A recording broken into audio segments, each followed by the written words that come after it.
지난 대선에서도 이런 포괄임금제가 조금 이슈였지 않습니까? 그렇죠. 주요 후보들이 다 포괄임금제 폐지에 대한 공약을 냈었던 걸로 알고 있습니다. 맞습니다.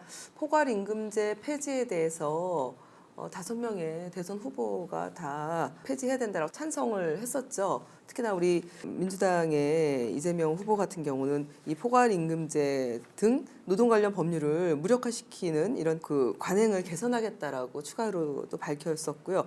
심상정 후보 역시 노동조합이 없는 사업장에서 노사 간 합의가 사실상 불가능하기 때문에 이게 관련 입법이 필요하다 이렇게 설명을 했던 부분이 있고요. 그래서 이게 결국은 일을 더 시킨다, 장시간 근무도 할 수 있다.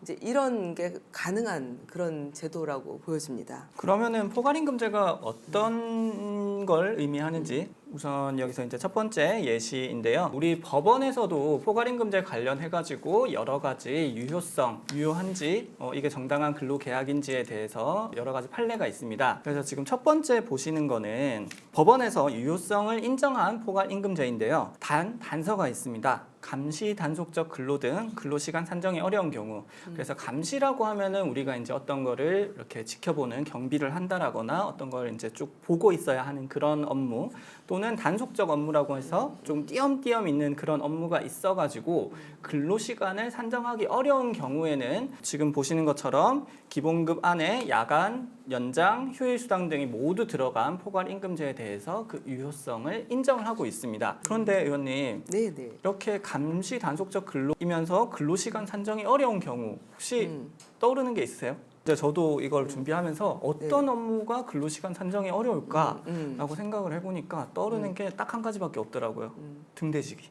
등대지기, 딱 섬에 이렇게 갇혀 살면서 네. 거기에 집에 있으면서 정해진 네. 시간에 올라가가지고 뭐 스위치 작동하고 네네. 뭐 고장 나면은 수리하고 네네. 그런 경우밖에는 없지 않을까. 그래서 네. 굉장히 현실성이 떨어지는 그런 케이스가 될 그렇죠. 것이다. 그래서 이 근로시간 산정이 어려운 경우는 특히나 요즘에 이제 IT가 다 발달해서 스마트폰이나 이런 걸로 업무를 다 하는 걸 확인을 할 수 있다 보니까 굉장히 현실성이 떨어지는 거에 대해서 법원은 유효하다라고 인정을 하고 있는 것 같고요. 네, 두 번째 사례 같은 경우에는 이제 근로시간 산정이 가능합니다. 그래서 이제 근로계약서에 이제 이렇게 되어 있는 겁니다. 근로시간은 9시부터 6시까지로 한다. 네. 그리고 근로시간 외에 업무상 필요한 연장 야간 휴일 근로에 대해서는 근로자의 동의에 따라 실시할 수 있다라고 해놓고 임금 항목에 기본급, 식대만 나와 있고 그냥 기본급 안에 연장, 야간, 휴일 수당이 포함이 되어 있다라고 이렇게 근로계약을 작성했습니다. 네. 자, 이 근로계약은 네, 지금 위법한 근로계약입니다. 법원에서는 이제 네. 근로계약을 체결할 때 기본 임금과 수당을 반드시 구분을 해야 된다라고 되어 있는데 지금 수당이 포함이 되어 있다라고는 적혀 있지만은 그게 얼마인지 얼마만큼 포함이 되어 있는지는 지금 나눠져 있지 않지 않습니까? 네. 그래서 이런 경우에는 위법한 임금 계약이 될 것이고요. 네. 내가 만약 포괄임금제인데 근로계약서가 이렇게 돼 있다라고 하면 당장 고용노동부 달려가시면은 연장 야간 휴일 근로에 대한 추가 수당을 지급받으실 수 있게 됩니다. 네. 임금을 추가로 이렇게 받는 데 있어서 최대 3년치까지 받을 수 있는 거죠? 네, 3년치까지 소급해서. 받을 네. 수 있습니다. 자, 여기 세 번째 사례는 위에 근로시간 부분은 아까 이제 두 번째 사례랑 똑같고요. 임금 부분에 보면은 기본급과 연장수당 월 52시간분 이렇게 나눠져 있지 않습니까? 네. 자, 이렇게 기본 임금과 이제 수당이 구분이 되어 있는 경우에는 적법한 임금 계약으로 보고 있습니다. 그런데 이제 이런 포괄임금제가 IT 업계에서 굉장히 많이 쓰고 있는 포괄임금제이거든요. 네. 근데 52시간에 대한 연장 수당이 미리 임금에 다 지급이 되어 있으니까 회사에서는 52시간에 대한 연장 근로를 본 회사가 필요할 때 마음껏 시킬 수 있는 겁니다. 그래서 이런 이유 때문에 이런 포괄 임금 계약이 장시간 노동을 조장한다. 그런 비판이 나오고 있는 이유가 바로 이제 이런 근로 계약의 형태 때문인 것이고요. 그 다음에 제가 이제 네 번째 사례를 하나 이제 또 준비를 했는데요. 지금 이제 이 포괄 임금제를 만약 계약을 하게 되면은 이게 이제 근로자한테 굉장히 불리한 측면이 있다라는 걸 이렇게 좀 비교를 해서 설명을 드리려고 하는데요. 이제 법에 보면은 통상임금이라는 개념이 있거든요. 그래서 연장 근로, 야간 근로를 했었을 때 그 기준이 되는 임금을 우리가 통상 임금이라고 하는데요.